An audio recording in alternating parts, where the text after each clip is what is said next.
Bonjour et que la paix de Dieu soit ton partage. Je me présente Eliel B. J'ose croire que tu te portes bien. Par la grâce de Dieu, moi, je me porte bien. Je te souhaite la bienvenue sur cette chaîne YouTube qui a pour but de te rapprocher de Christ, de te parler de Christ et de te faire découvrir quelques vérités qui vont améliorer ta relation avec Dieu.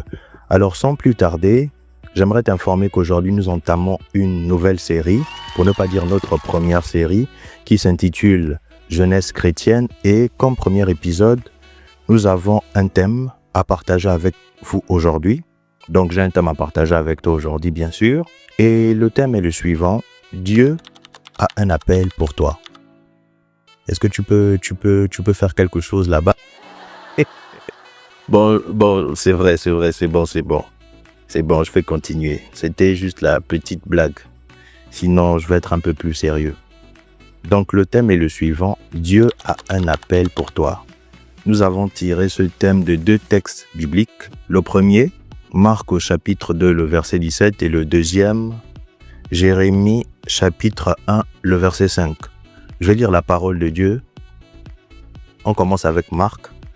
Marc au chapitre 2, le verset 17. La Bible dit ceci: Ce que Jésus ayant entendu, il leur dit: Ce ne sont pas ceux qui se portent bien qui ont besoin de médecins, mais les malades.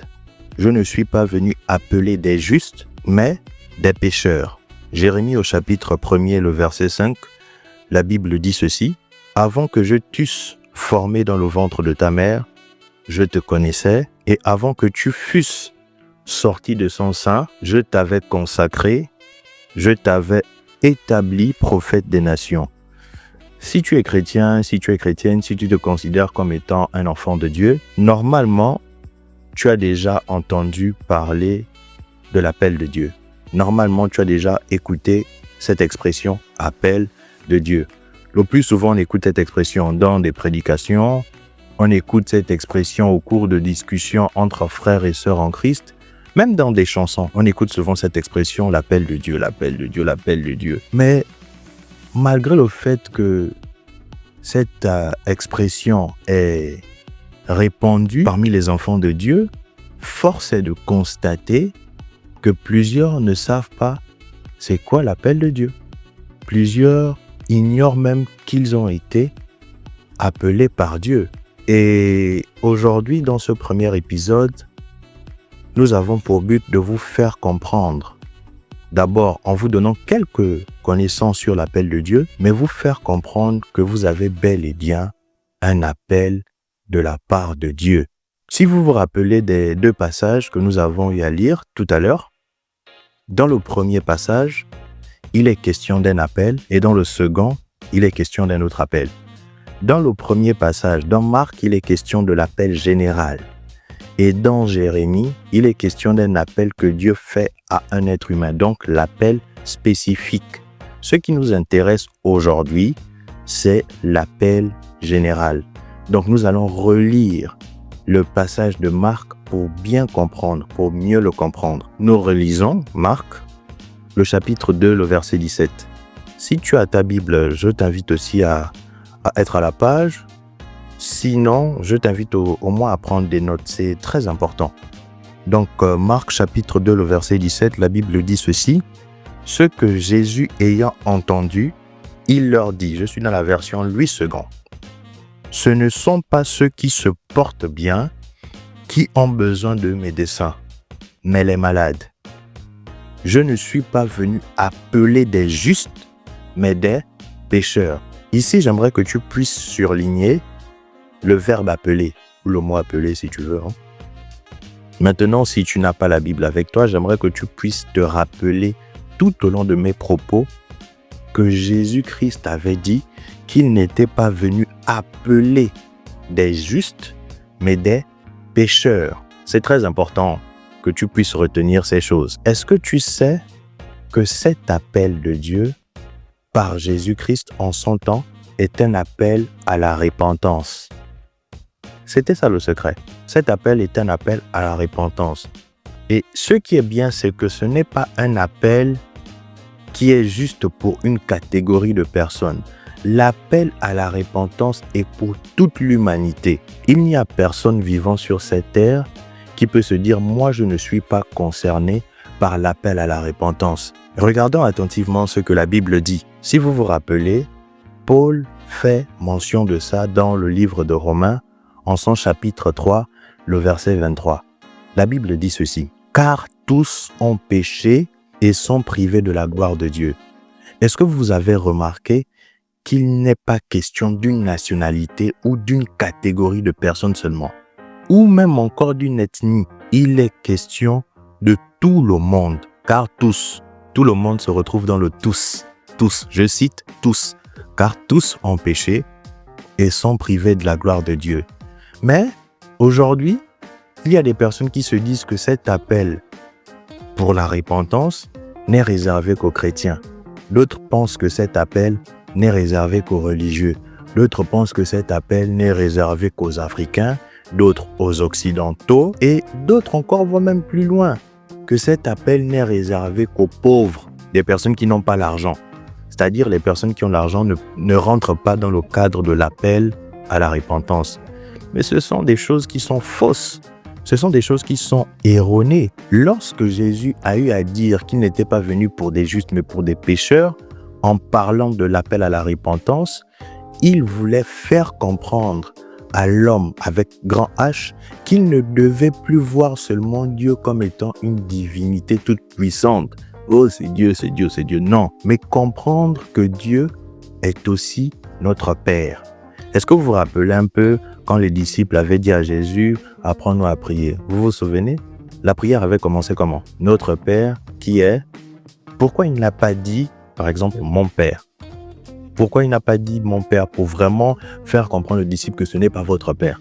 Il a bien dit « Notre Père », c'est-à-dire tout être humain doit prendre conscience que lorsqu'il se répand, lorsqu'il rentre dans l'appel à la repentance, lorsqu'il prend conscience de ça, il a la possibilité maintenant de voir Dieu comme étant un Père. Mais aujourd'hui, plusieurs personnes ont du mal à rentrer dans cet appel.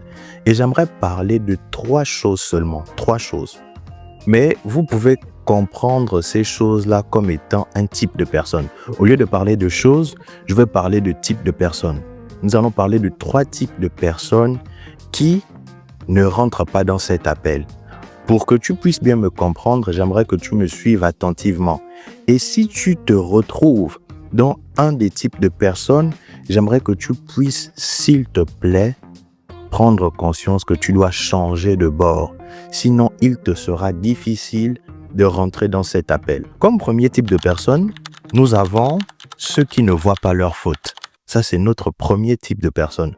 Ceux qui ne voient pas leur faute. Nous lisons la parole de Dieu dans le livre de Genèse, en son chapitre 3, le verset 12. La Bible va nous dire ceci dans Genèse, chapitre 3, le verset 12. La femme que tu as mise auprès de moi m'a donné de l'arbre et j'en ai mangé. Ici, c'est Adam qui parlait, il parlait à Dieu.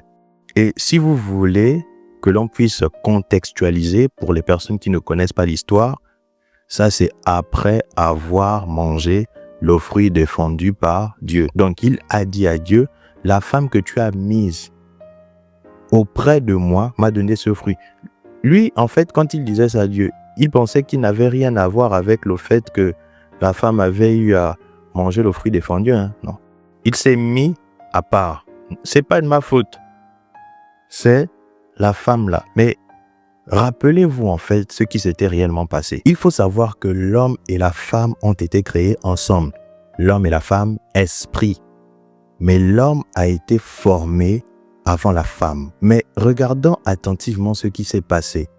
Lorsque l'homme a été formé, il avait déjà été établi dans le jardin, il faisait beaucoup de choses. On ne va pas les énumérer ici. Mais Dieu va dire, il n'est pas bon, ou Dieu a dit, il n'est pas bon que l'homme soit seul, je lui ferai une aide semblable. On a plongé Adam dans un sommeil profond, on a retiré une côte, on a formé la femme, parce que c'est lui qui va donner le nom d'Ève. Donc on a formé la femme et tout. Lui, il se réveille, tout d'un coup, il va dire, voici cette voici. Os de mes os, chair de ma chair. tu sais qu'elle sort d'où? Tu la connais même pas. Tu dis seulement voici cette voici. Quand il avait dit ça, il n'avait pas eu la pensée que celle-là, elle est venue m'apporter tous les problèmes. Non, il ne pouvait pas dire ça. Mais lorsqu'il y a eu la faute, il a dit, si j'ai fauté, indirectement, je dis ça en mes propos, je paraphrase, mais indirectement c'est ça. Si j'ai fauté, c'est à cause de celle que tu as placée auprès de moi. Il ne reconnaissait pas qu'en lui, il avait aussi une part de responsabilité. Qu'en lui, il y avait aussi du mal. Et beaucoup sont comme ça. Beaucoup pensent ainsi. Si tu penses qu'en toi, il n'y a pas une once de mal, tu ne pourras pas te repentir. Tu ne pourras pas rentrer dans cet appel de repentance. Si tu penses qu'en toi, il n'y a pas une once de mal, il y a plusieurs qui sont comme ça. Plusieurs qui se disent, s'il y a eu quelque chose de mauvais, ça ne peut pas venir de moi. C'est forcément toi. Dans des relations amoureuses, c'est fréquent. Dans des relations amoureuses, c'est très fréquent. Il y a forcément un partenaire qui ne se remet jamais en question. Jamais de chez jamais. Le partenaire parfait. La personne qui est toujours dans le bon. L'autre est toujours dans le rouge. Mais à quel moment tu penses que tu pourras te repentir si toi tu ne fais jamais rien de mal? Je me rappelle que lorsque j'étais revenu sur le chemin de Christ, je me suis mis à pleurer parce que j'avais été touché par l'amour de Dieu, c'est vrai. Mais je prenais conscience aussi qu'en moi, il y avait du mal et que la faute ne pouvait pas être celle de Dieu. La faute n'était jamais du côté de Dieu, la faute était de mon côté. Plus je prenais conscience que c'était de ma responsabilité, je pleurais, j'avais mal. Parce que j'avais pris conscience et connaissance du fait qu'en moi, il y avait du mal. Si tu veux être sur le chemin de la repentance, si tu veux rentrer dans cet appel de repentance, appel qui est pour tout être humain, il te faut prendre conscience qu'en toi, il y a du mal. En toi, il y a du mal. Je répète encore, en toi, il y a du mal. J'aimerais prendre une citation assez célèbre d'un philosophe célèbre. Vous connaissez peut-être cette citation. L'enfer, c'est les autres. Je ne vais pas me mettre à philosopher, mais c'est dans ce contexte-là. La faute n'est jamais la mienne, elle est toujours chez autrui. C'est grave, de penser ainsi. Et si tu continues, tu ne pourras pas être sur le chemin de la repentance. Tu ne pourras pas répondre à cet appel. Voici pourquoi tu n'arrives pas à répondre à l'appel de la repentance. Parce que pour toi, tu es parfait. Parce que pour toi, tu es saint. Attention, Romains 3, 23, je le réitère, dit ceci. Car tous ont péché. Car tous ont péché. Car tous ont péché. Deuxième type de personnes, nous avons ceux qui pensent tromper Dieu. Ça, c'est le deuxième type de personnes, ceux qui pensent tromper Dieu. Je vais lire la parole de Dieu dans le livre de Matthieu, en son chapitre 22, les versets 11 et 12. La Bible dit ceci. Le roi entra pour voir ceux qui étaient à table et il aperçut là un homme qui n'avait pas revêtu un habit de noces. Ici, nous sommes dans la parabole des noces. Il lui dit, mon ami, comment es-tu entré ici sans avoir un habit de noces? Cet homme eut la bouche fermée. Bon, on va continuer au verset 13. Alors le roi dit au serviteur, liez-lui les pieds et les mains et jetez-le dans les ténèbres du dehors où il y aura des pleurs et des grincements dedans. Ce qui m'intéresse, ce n'est pas tant la fin. Le fait qu'il ait été jeté, non, ça c'est pas ce qui nous intéresse ici. Ce qui nous intéresse, c'est que la personne là pensait tromper le roi. Tu n'as pas les habits de noces.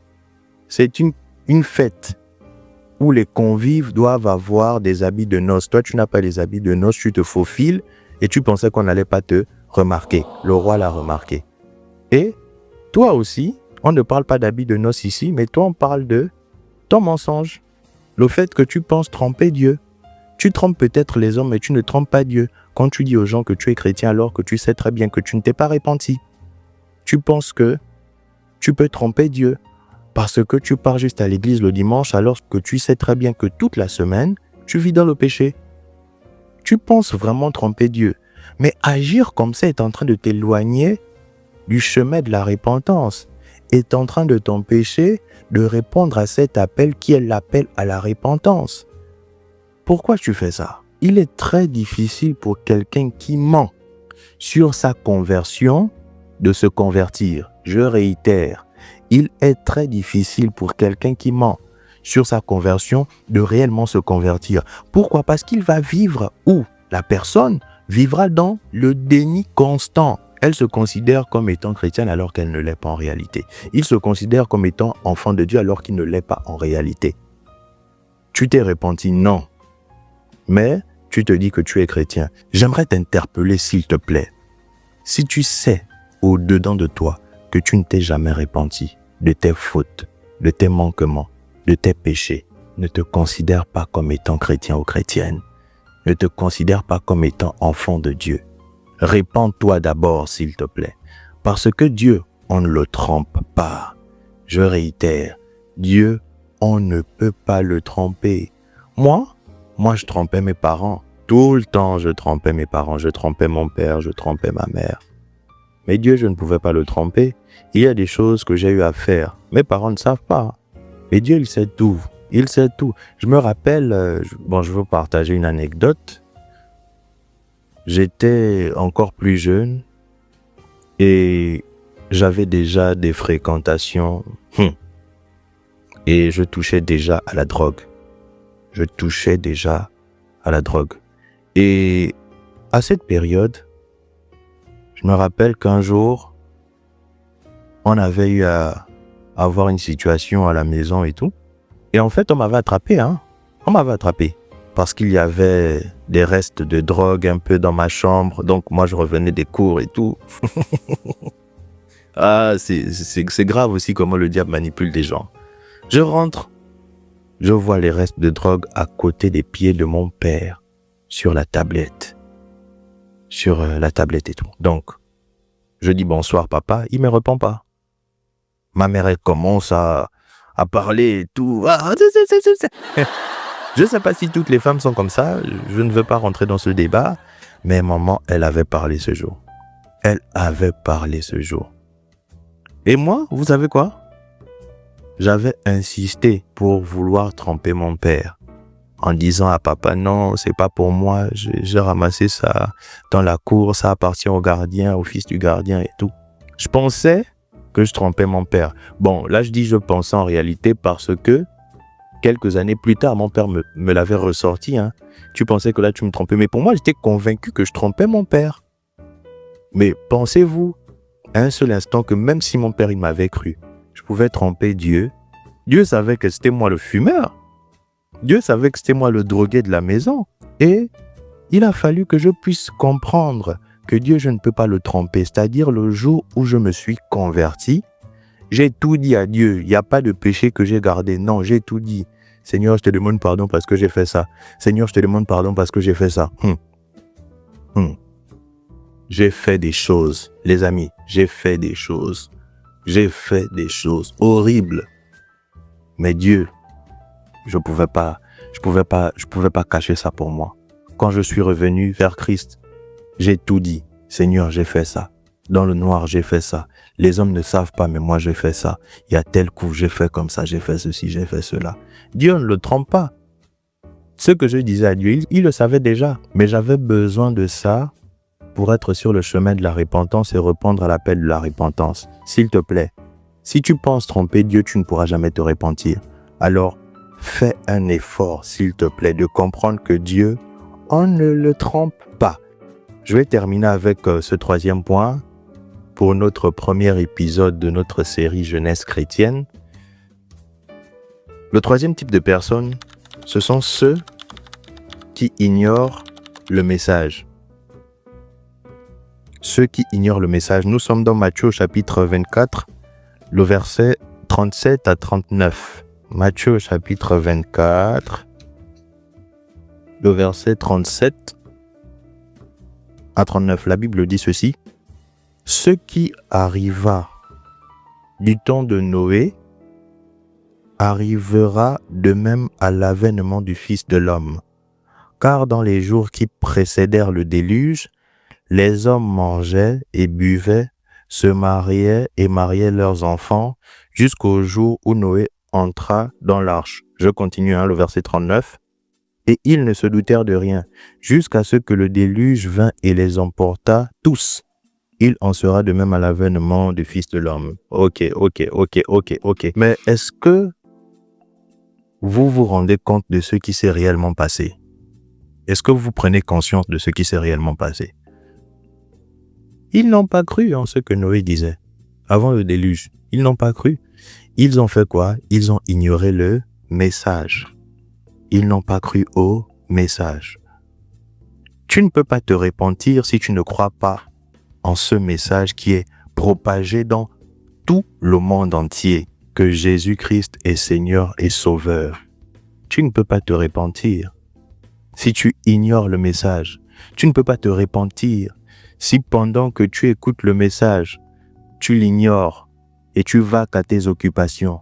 Tu l'ignores et tu continues de mener une vie de péché. Tu l'ignores parce que tu te dis que je peux me permettre tout. En tout cas, on ne vit qu'une seule fois. Et tu es là, dans les fêtes, dans les chills. Tu continues dans l'impudicité. Tu continues à faire je ne sais quoi d'autre qui t'éloigne de Dieu. Mais tu ne pourras jamais répondre à l'appel de la repentance qui est susmentionné indirectement dans le livre de Marc, en son chapitre 2, le verset 17.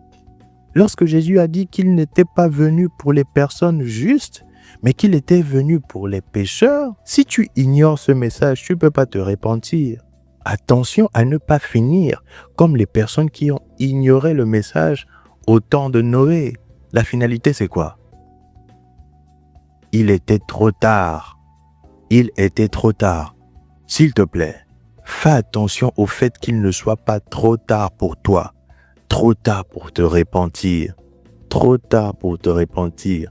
Je veux te dire ceci, Dieu a un appel pour toi. Dieu a un appel pour toi. Mais premièrement, nous parlons de l'appel général, l'appel à la repentance. Nous parlons de l'appel général, l'appel à la repentance. Si tu prends conscience de cet appel et que tu rentres dans cet appel, tu découvriras de choses extraordinaires. Et la première chose que tu vas découvrir par la suite, c'est quoi? C'est qu'hormis le fait que Dieu a un appel général, il y a un appel spécifique pour ta vie. Je vous remercie, c'était Eliel B sur Eliel B TV. Si tu n'es pas encore abonné, abonne-toi. Tu cliques aussi sur la cloche de notification. Parce que sur cette chaîne, nous parlons de la parole de Dieu, nous partageons des sujets bibliques et nous avons pour but de te faire connaître Jésus-Christ premièrement, de te permettre de te rapprocher de lui et de te donner des clés, des vérités basées sur la parole de Dieu qui vont améliorer ta relation avec lui. Je te remercie de m'avoir écouté. Peace.